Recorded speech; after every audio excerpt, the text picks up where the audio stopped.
Honestly, I'm just about to talk about self-love today. Specifically, how do I show love to myself? I know self-love and like divine feminine have been terms we've been using the past several years. We're really attracted on how to do these things. Like, how do we connect to our inner selves? We want somebody to like teach us the ropes and show us what to do. But what I've been learning recently is that the best way to go about it is the most authentic way to go about it most times. And the most authentic way to go about something is typically what feels the most natural to you. Also, you're doing things with intention. For me, I bought myself flowers earlier today. And a few months ago, that was a habit that I was trying to instill in myself because I had the desire of wanting flowers. But in my mind, I'm like, I wish I had a boy to give me flowers. I wish a boy was like buying me flowers right now. Every time I would go to the grocery store and I would pass the flower section, I'm like, I wish somebody would give me flowers. Like, that would be so cute and romantic and sweet. And after so many times, I'm like, girl, do you realize how often you pass those same flowers every day and you're like mentally waiting on somebody else to provide something for you that you could literally provide for yourself as you walk by it? One day I was just like, girl, if you want the flowers, get the flowers. Because you may want the gesture of somebody providing them for you and gifting them for you, and somebody thought about you when you weren't there. But if that's not happening and you still desire this thing that you can very well provide for yourself, provide it. So I bought the flowers and then I had them in my room, and every time I would look at them, I was like, wow, these are really pretty. Like, they're really nice. They brighten up the space. They make me, like, when I'm getting ready for my day, brushing my teeth, I'm like, wow, those flowers are so nice. I'm like, I could have been doing this. Let me keep doing it. So I bought myself flowers every like 2 weeks. I'm not gonna cap. Sometimes when I would get roses, the roses will wilt and they'll like die basically. Like, they'll get dried up and the head of the rose will like it'll get dry and wilted, so it was like fall down. And I even kept them for a while after that because I'm like, wow, they look so gothic and romantic and kind of like a vampire layer. So I was keeping the flowers for a long past their due date, but then after a while, I would refresh them. I think I kept roses the longest, but the other flowers, I would try to discard of those. Although I did keep the dry flowers for a while because I thought it was like a nice, dark, feminine effect. Anyway, after somebody else ended up buying me flowers randomly a couple times, so I got out of the habit of buying it for myself because I'm like, wow, somebody else got it for me. Thank you. So today I was like, girl, let's start this flower thing back. Like, that was really cute when we was doing that a couple months ago. Let's start it back. And when I was buying them for myself, I'm like, this is such a sweet gesture that I'm providing, like the experience. What else can I do to not take the spot, but to stimulate what I feel like I'm missing, which is like romance and stuff, right? And yeah, which is like romance and stuff, right? Like, what else can I treat myself to that I might be subconsciously waiting on somebody else to provide, but something that I could very much well provide for myself? Like solo dates. Like, am I waiting on somebody to take me to a nice restaurant that I could very well take myself so I can experience some finer things in life? Yeah, I should probably take myself to a restaurant I've been looking at for a while. I should probably go to brunch.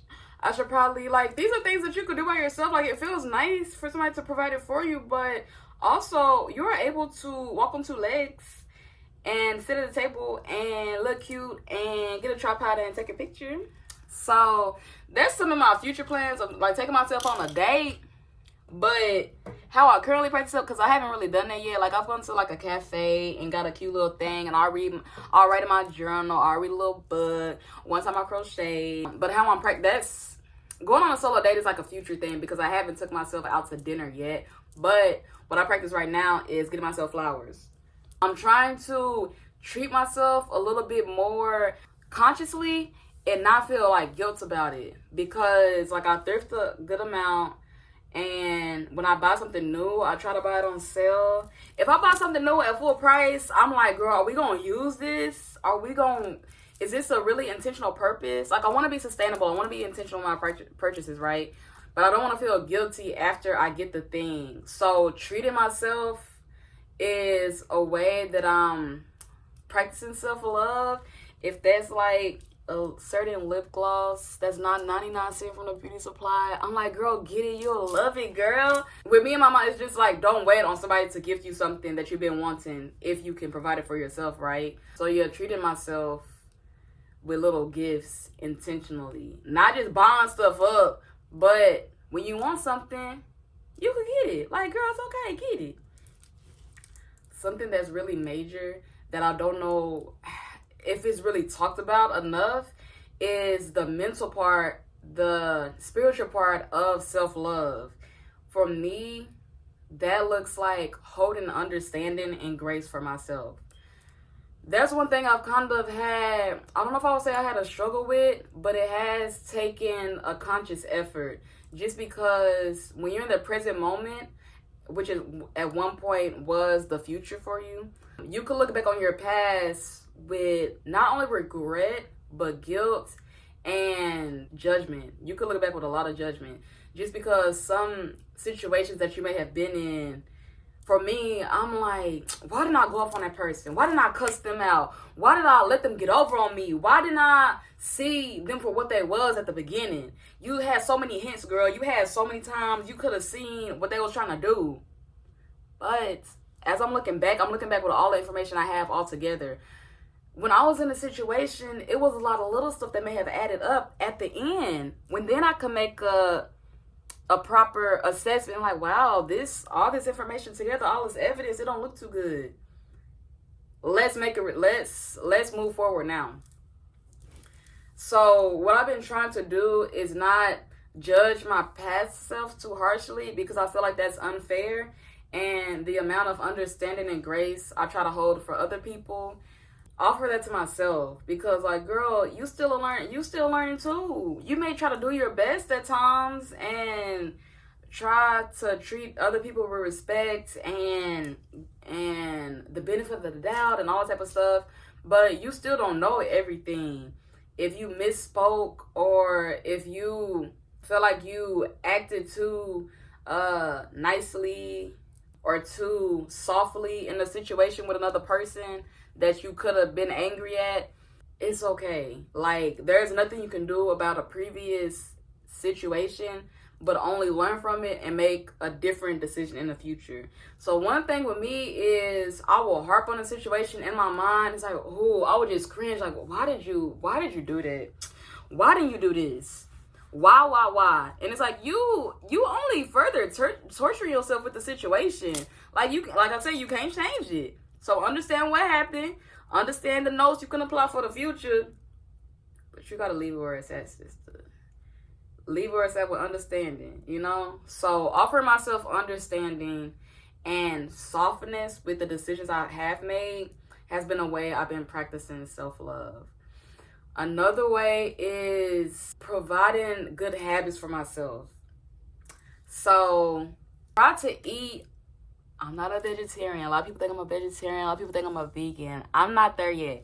But I try to eat light for the most part. Like, if I eat something heavy in the morning, I'll try to eat light in the afternoon. If I'm consuming a lot of, like, sugar, like, because I like a little coffee drink. I like a little latte every now and then.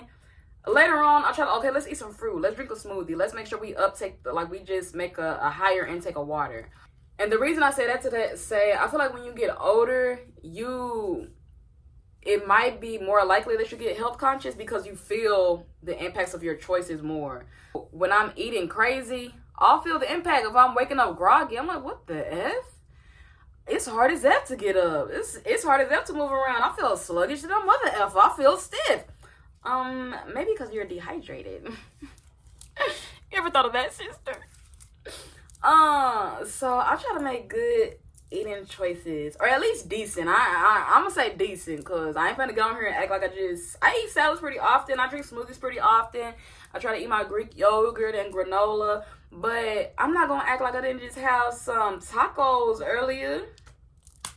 A Dutch Bros extra sweet freeze coffee earlier. I did. I had pepperoni pizza earlier. I did. But I try to balance that out with healthy choices because I want my body. The choice I make right now is for my body in the future. So if I wake up tomorrow groggy, I'm like, I could have drunk some water yesterday. I could have ate a smoothie yesterday. Ate a smoothie? I could have drunk a smoothie. So for me, a form of self-love is making health conscious choices. So future Tiara, it feels good. So does that mean going to yoga regularly or having a yoga practice regularly because I want my body to feel smooth and fluid and not stiff? Yeah, I should probably implement that habit.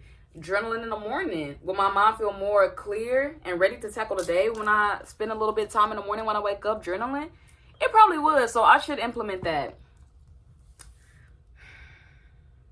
Taking something as simple as taking a shower before bed and not getting in the bed without putting lotion or oil on. Girl, do you want to wake up with your skin tight and ashy? No, put on lotion now. Put on your smell good lotion now. So when you sleep, you smelling that vanilla scent. It's for you. Like doing things for myself, like I'm an outside entity. Like smelling good before myself. Doing my makeup, so when I look in the mirror, I'm like, ooh, girl, you cute. For myself, right? So I feel good when I'm interacting with the being that is like Tiara. Like my Instagram name is I Really Love Tiara. And somebody asked, why you talk to yourself? Why you be saying Tiara why you be talking in third person? Like, why you keep saying Tiara like it's not you? It's for me, it makes sense because it's like I understand that I am myself, right? But I also understand that I'm hearing my voice every day. I'm hearing my thoughts every day. And your voice is one of the things that you believe the most. So when I say I really love Tiara, and every time I read that, it's kind of like an affirmation in my mind. And affirmations is another thing I want to talk about because when I was on my buying flowers every 2 weeks, I was doing affirmations in the mirror. The affirmations, what I want people to know about affirmations is that you don't have to just repeat like a robot. I am beautiful. I am smart. I am intelligent. I am powerful. I am kind. I am strong. You ain't gotta do it like that, girl. You do it in your voice. I'm a baddie. Like, girl, I look good. That's affirmation. Girl, you really ate. When you said that, it's like, wow, your brain, like you're you're smart, like you really be coming with the thoughts. That's an affirmation. You talking positively about yourself and affirming that thought is an affirmation. It doesn't have to be the cookie cutter way of you just say, I am beautiful. I am amazing. It can be that if that ends up working for you, but that's not the only way it exists. For me, when I was doing my affirmations in a mirror, I would put on my self-love playlist. I'm still adding to it, by the way, so I'll put on my self-love playlist. I would do my skincare routine. I would do my lotion oil.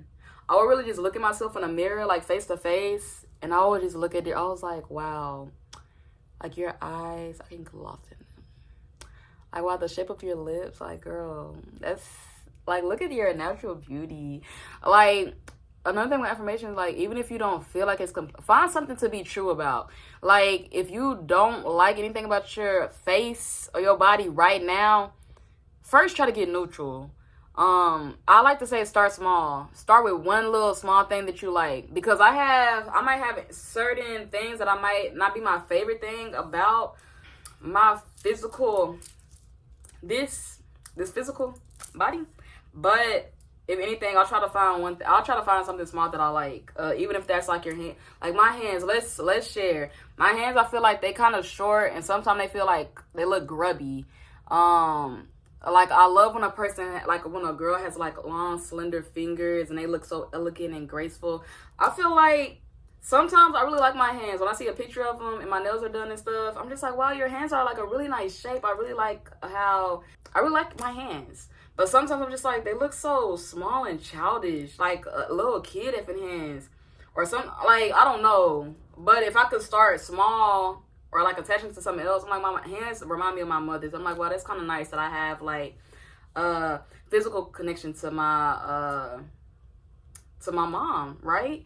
For me, that's how that kind of works. If I can't start big, start small. Start small. I like to do affirmations in the mirror when I'm getting ready, so it's a part of my routine already. So when I'm putting on makeup, I'm like, ooh, I'm gonna put on this eyeliner to make my eyes look even more like sultry. I'm gonna put on this lip gloss so my lips look even more juicy. Like, oh my gosh, girl, I can't wait to catch a glimpse of you in the mirror later. Like, and even if I don't say that out loud, I'm thinking in my mind, like, I'm putting on this stuff with intention. As I'm doing my little baby hairs, I'm like, oh wow, I just want that to look soft and like a little wave, like a little curl. Like, you really are hyping yourself up in the mirror. That's what when I'm on my stuff, that's what I be doing. Because instead, I feel like it's so easy to slip into the being critical about it. Like, it's so easy to be like, oh my God, like, girl, your skin. Because I can feel myself getting negative. It's like, oh, girl, your skin looking dry lately. What's up with all this texture? All those little dark marks, that sunscreen not doing the job, is it? So instead, that's unintentional. That's just you slipping into criticization. Oh. That's you slipping into one criticizing. That's just you being critical because you're just looking at yourself unintentionally. You might not be feeling good that day. I try to start it off intentionally so it kind of keeps that momentum up. I try to treat myself as a different entity outside of myself sometimes. So when I make food for my family, if I make them like a latte and doctor it up, and I'm like, well, they're really gonna like this. I'm gonna put it in a nice cup. I'm gonna make sure I mix it real good. I'm gonna put a few ice cubes in it. I'm gonna make sure I put like a chocolate drizzle on top so I have like a little swirl. But then sometimes I do that for myself, but sometimes I'm just like, girl, let's make this coffee so we could get out the house and go. Like, we got places to be. When I slow down, I try to make it like I'm making it for somebody else. Like, what would Tiara want in her? What does she like to put in her coffee when she's not rushing? Oh, she likes to put a little bit of white chocolate, a little bit of chocolate syrup, a little bit of brown sugar instead of white sugar. She likes to put little ice cubes in it. So it's like making it with the intention of pleasure instead of the intention of just consuming it. Focusing on the pleasure as far as like what feels good to you. What do you like instead of what do you need? Because if you do what you like and what you need, you hitting two birds with one stone. And that's what I try to do because I don't want stuff to be too hard. Like, I was reading this, I think it's The Sacred Woman. Reading The Sacred Woman. This book, beautiful cover. I was reading it because I was like, well, I want to get on my divine woman self-love journey. But then I was reading, I said, ooh, this junk look a little strict. I gotta be an alkaline vegan that only drink water from an effing river? I don't know if I'm ready for that. So I don't like when things are so strict because it's been quite a long time since I've denied myself access to my desires, like my wants. Because I'm like, girl, that's not important. Like, just wait. Like, you can have it later. And it's like, when does later come, though? When does later happen? I naturally restrict myself from the things that I want. As I'm aware of that now, I try to let myself have pleasures that I could provide. Pleasures that are in front of me. It's like, I want this thing. I want this. And as I have a little light bulb, it's like, okay, girl, we can have it right now. Like, it's cool. Like, go ahead. Add it to the bag. Come on. Is it going to make you happy real quick? And it's like, yeah. It's like, okay, girl, let's do it. I try to be kind to myself. I try to listen to myself.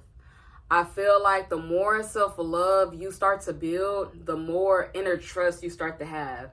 And the more inner trust you start to have, the stronger your intuition becomes. Because I feel like I have good intuition when I trust myself. But do I always trust myself? I don't know. Also, how do you build trust in yourself? Making good on the promises that you've made that you may have told no one else. When you start doing the stuff you say you're gonna do, you start having trust. Because like, oh, we could get some stuff done. We follow up on our promises, on the commitments we made, the commitments that matter to nobody but us. We do it. So now we could trust ourselves because like, oh, what I say I'm going to do, I'm going to do. How I say I'm going to move, I'm going to move. I don't let nobody tell me who I am. I know who I am because I'm listening to myself. I'm listening to the things I want. It was the other day, I think I was coming home from work and I had stopped at the store. And I was like, man, I need to pee. I was like, oh my gosh, I need to pee. And I was like, well, just hold it till we get home. And I'm like, I'm not gonna be home for another 20 minutes because I gotta finish getting what I need at the store, which I was at Michael's, so I was getting art stuff. I was like, I need to finish getting my art stuff at the store, and then I have to check out, and then I have to drive home. I was like, oh, there's so many steps. And I was like, why the F am I? Why am I waiting to use the restroom, girl? They got a restroom here. Why would you just go here? And I was like, oh, why am I doing something like holding my, why am I holding my pee when there's a restroom available for, I mean, I don't like using public restrooms, so that's one. But it's also like, why am I not using things that are available to me? Why am I like a 30-minute ride home and I'm thirsty, but I'm gonna just wait till I get home to drink water because I don't wanna waste a few bucks on some water when I got water at home. Home is 30 minutes away. You thirsty now? When you getting gas, get you a little drink. What the F? So it's like little stuff like that. We're like, girl, when you pay attention to your bodily needs, you start building trust with yourself because you're not ignoring how your body feels. If I ignore my thirst, because we'll just wait 30 minutes when we get home for you to drink some water, girl. What the F? Why we can't just get water? Like, why am I ignoring how my body feels right now because of what? I don't want to spend a couple dollars on water. Be serious. I think it's not worth it to walk inside the gas station. It's like, well, we just at the pump. Why we need to walk in the gas station to get some water? It's just water. If you don't go get Tiara some water, imagine my boyfriend was like, girl, we got water at the house. You better wait 30 minutes. I'll be looking at him like, you ain't got to worry about me. I'll be thinking in my mind, if he told me that, you ain't got to worry about me. It's cool. Guess what else we got at the house? An Uber, because I'm not going home with you. So if I wouldn't accept that from him, why would I accept it for myself? Like, why would I want myself to wait when I have access to not? The more you listen to your body with the smallest stuff, like you being hungry and going to get a snack, the more you listen to your body, the more you're in tune with it, the more you are in connection with it.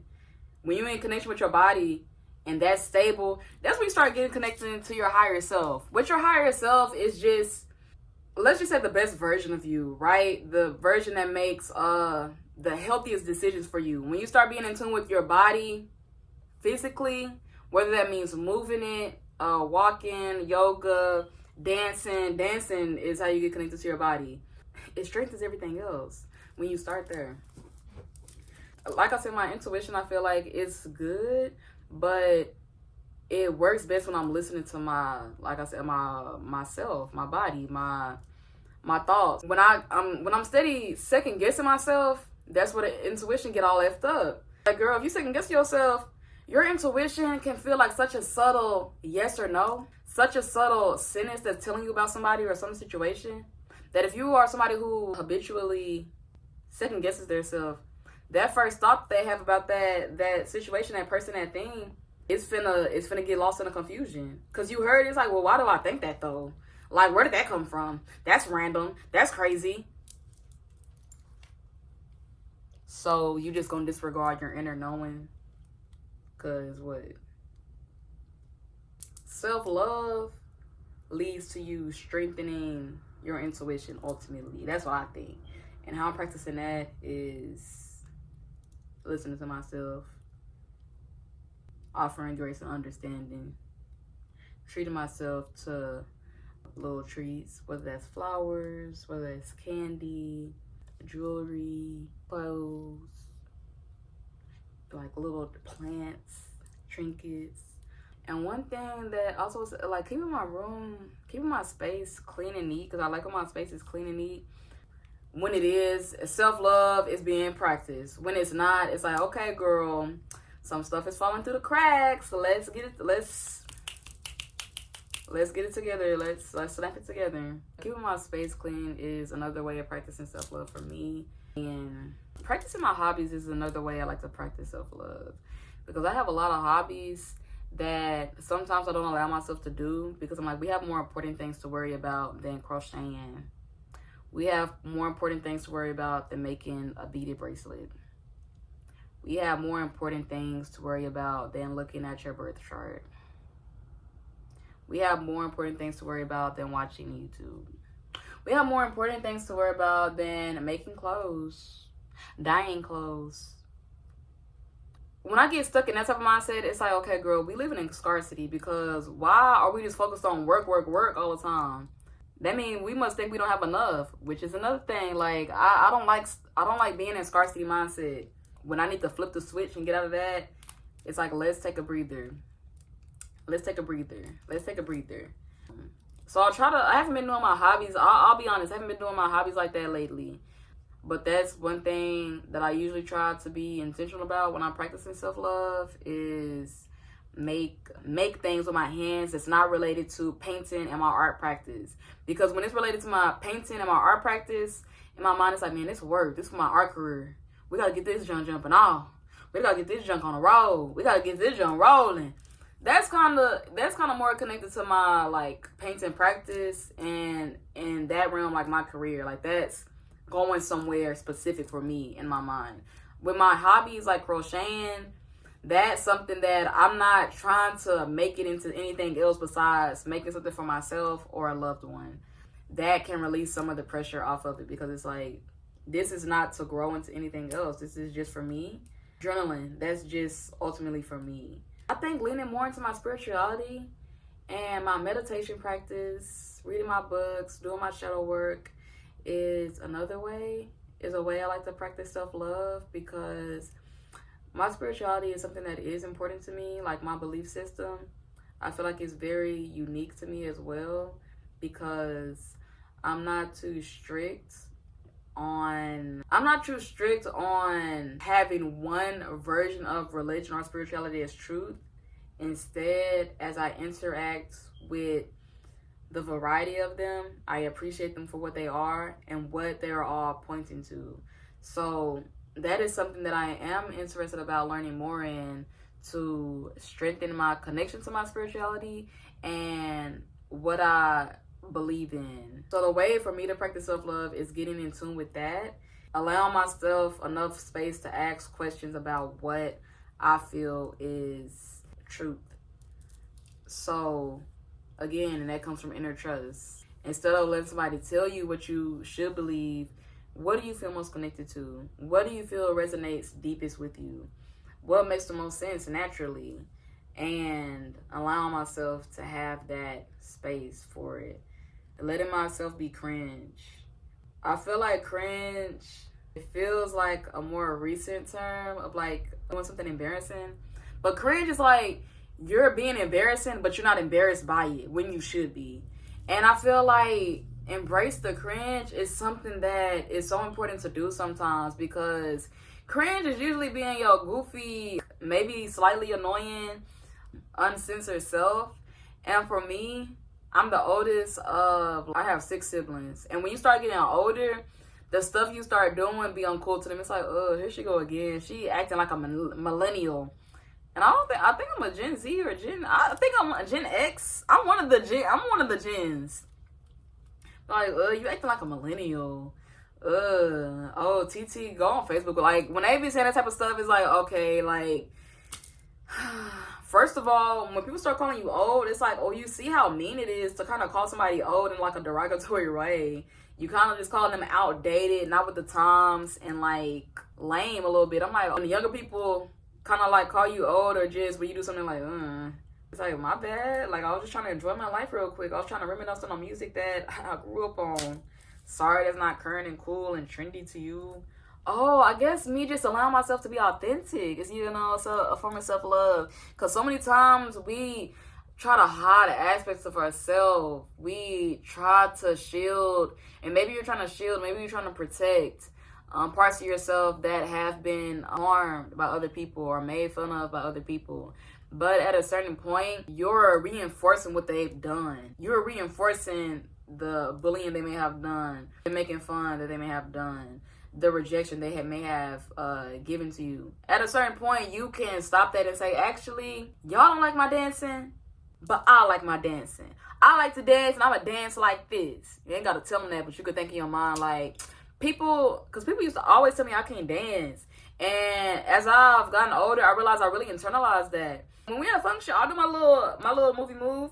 But if people doing like a TikTok dance, I'm like, I can't catch on. I'm not gonna be able to catch on quick enough like everyone else. Like, I'll just watch y'all. Or like I'll do it, but I'll have so much like hesitancy behind it that it's like, I don't want to do this anymore. Like, you know, when you just over it, I'll get that about dancing. And dancing is one of the most natural things you could do. When you have internalized shame about something, it limits your outward expression. And when you start limiting your outward expression, you limit the way that outside messages can reach you. And like I said with my spirituality, I like when I be receiving messages. If there is only a few ways that I can receive them because I'm limiting how I'm expressing myself, that's on me. I'm the only one missing out. Embracing the cringe, embracing my authentic self in all aspects, the ones that people might think are cool and sexy and funny and sweet, those are fine and dandy. But what I feel about how I show up and what I do is ultimately the most important, because I'm going to always be with myself. The people who are perceiving me are going to be with me for that period of time that they are around me. My self-concept needs to be the strongest. And the way it's the strongest is knowing that I'm showing up authentically wherever I am, whoever I'm with, and knowing that I'm like trying my best to be who I am without outside validation if it never comes. Yeah. I don't know, girl. This is kind of a little ramble, little rant, little chit chat. Besides getting the flowers, another reason that inspired me to think about self-love today is because I put on my makeup and I put on my little faux freckles, and I used to wear like these little fake freckles. This used to be a part of my makeup routine every day. This was like several years ago. I just thought it was so cute. This was everybody was doing fake freckles. I was putting them on. And after a while, I'm like, I don't know if that's like cool. Like, you put on fake freckles, like, I don't know. And I just stopped. I just kind of stopped doing it. And it's like, I was saying about it today. I was like, oh, I want to do fake freckles. Like, that's so cute. And then I was putting them on. I was like, I remember when I used to do this every day with my makeup. That was so fun to me. Like, I had so much fun with my makeup. So even putting it on and allowing myself to connect with a past version, appreciative way, I was like, wow, I've had some cool little eras. I had some cool little like style moments. When I used to wear wigs all the time, and I used to wear different styles, different colors, different lengths. I'm like, wow, I was really expressing myself through my hair. That's really cool. Younger T, like little T. I used to put I had gold eyeliner. I would put it under my eyebrow. I would put gold freckles on. And I'm like, that's so creative that you thought of that, girl. Like, looking on your past self with love and appreciation is another thing I try to do. Instead of looking back with cringe, it's like, ugh, why was you wearing your hair like that? Or you really thought that outfit was cute. You was doing a lot. You was doing the most.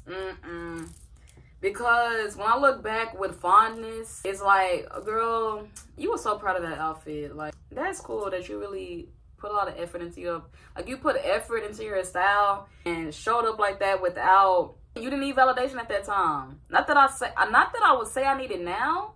It's nice to have compliments and stuff. I try not to rely too much on outside validation, even though compliments are nice. But when you get sucked in it too heavily, it'll be all that you're relying on.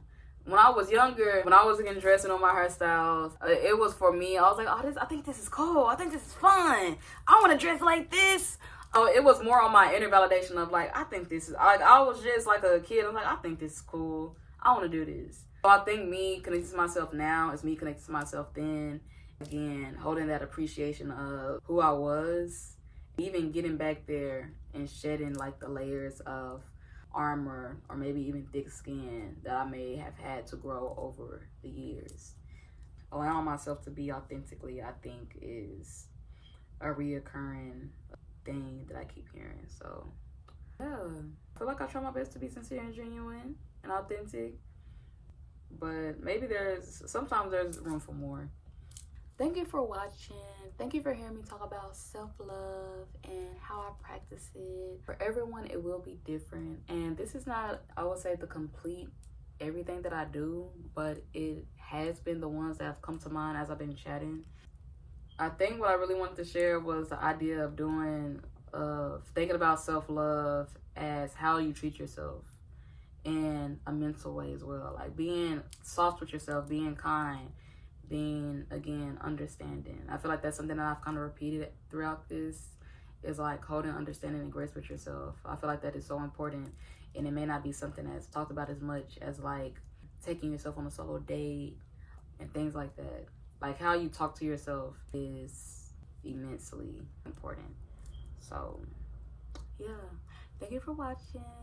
Leave a comment. How do you practice self-love? Like, you know, when YouTubers used to try to prompt you to like leave a comment by asking you a question at the end. Like, how do you practice self-love? What's your favorite way? But yeah, if you do consider yourself practicing self-love or trying to do it, I love when people leave engaging comments, because I love to respond to them later and read them. Even if I don't respond, I'll read the comments and stuff. So please leave something if you feel inspired to, and if not, thank you for watching this far. Goodbye.